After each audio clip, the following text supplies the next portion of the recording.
It takes balls to offer advice to a new administration on how to clean up a mess you and your boss left sitting for 8 years, so congrats to her on that.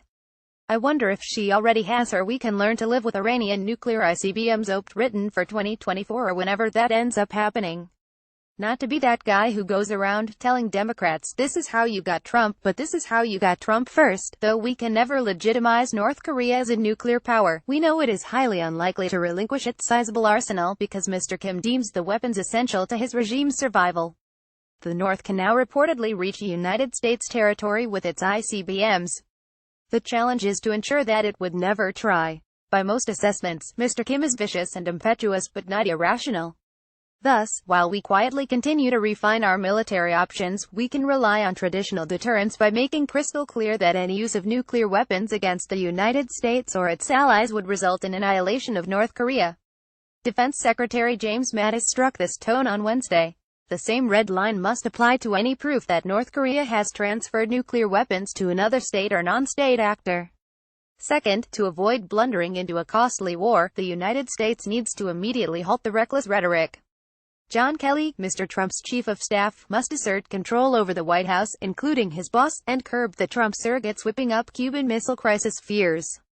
Xi and Obama approached the Iranian nuclear issue the same way. Their guiding principle there, as here, was that war is not merely a horrible choice but the worst possible choice. Forced to choose between leaving a viciously anti-American regime to its devices and developing nuclear ICBMs and a major war to try to disarm them before America is within reach, Timo will opt for the former every time and hope for the best. There's some logic to playing for time and regime change in Iran's case since they're not as far along as North Korea is on nukes, and there's a decent chance that whatever replaces the mullahs would be more friendly to the United States. Not so with North Korea. They may already have nuclear-tipped missiles now, it's a matter of extending their range. And if Kim Jong-un is deposed, there is no reason to believe that what follows him will be better disposed to the U.S. There's no moderate opposition. If anything, a junta that ousted Kim might need to be more overtly anti-American than he is in order to build legitimacy with the population. Two things strike me about her piece. One, true to the spirit of the resistance, is the sense that she regards Kim and his inner circle as more stable than Trump and his advisors.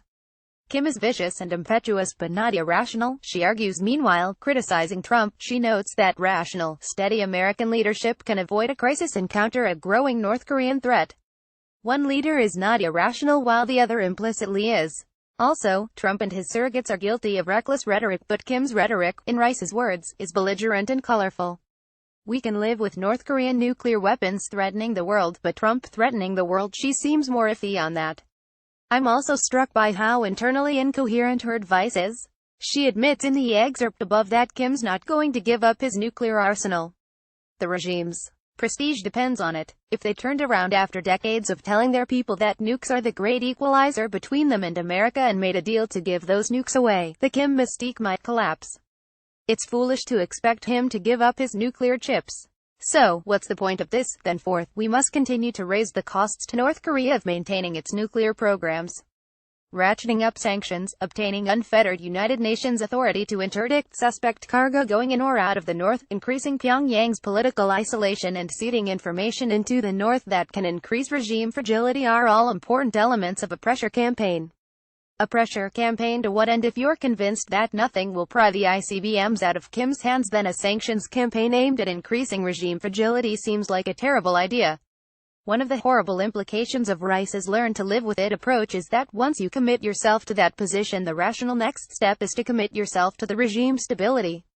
After all, the more fragile Kim feels, the more likely it is that he'll do something desperate with his nukes, a mad first strike on American territory, a black market sale of warheads, you name it. Accepting a North Korean nuclear capability logically requires investing in the regime itself, to make sure that its hold on its weapons is secure and that it has no incentive to use them. The lesson derived from that by other budding nuclear regimes, like Iran, would be disastrous. But thanks to Susan Rice and Obama, it's probably already a lesson learned. Exit quotation from Barack Obama. To be clear, the United States does not, and never will, accept North Korea as a nuclear state.